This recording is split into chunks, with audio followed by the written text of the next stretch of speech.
আজকে আমরা জানব যে কুরবানি দেওয়াটা কি, আর এই কুরবানি যদি কেউ না দেয় তাহলে তাদের কি শাস্তি হবে, এ বিষয়ে মূলত আমাদের আজকের এই আলোচনা। সুপ্রিয় দর্শক, সর্বপ্রথমে আমাদের জানতে হবে প্রতিটি নেশাব পরিমাণ সম্পদের মালিকের জন্য কোরবানি দেওয়া ঈদুল আজহার ঈদে কোরবানি দেওয়াটা ওয়াজিব।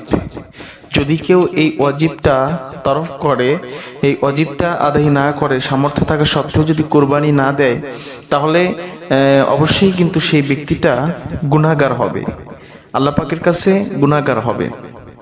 আর যারা কুরবানি দিবে না, এদের সম্পর্কে নবী করিম সাল্লাল্লাহু আলাইহি ওয়াসাল্লাম কঠোর একটি শব্দ ব্যবহার করেছেন যে যেই ব্যক্তির সামর্থ্য থাকার পরেও কুরবানি করলো না, ওই ব্যক্তি যেন আমাদের ঈদগাহে ঈদুল আজহার নামাজের জন্য না আসে। সুপ্রিয় দর্শক, একটু লক্ষ্য করুন যে নবী করিম সাল্লাল্লাহু আলাইহি সাল্লাম বললেন সামর্থ্য থাকা সত্ত্বেও যদি কেউ কুরবানি না দেয় তাহলে সে যেন আমাদের ঈদগাহে নামাজের জন্য না আসে। তাহলে এর চাইতে শক্ত কথা কিন্তু আর হতে পারে না।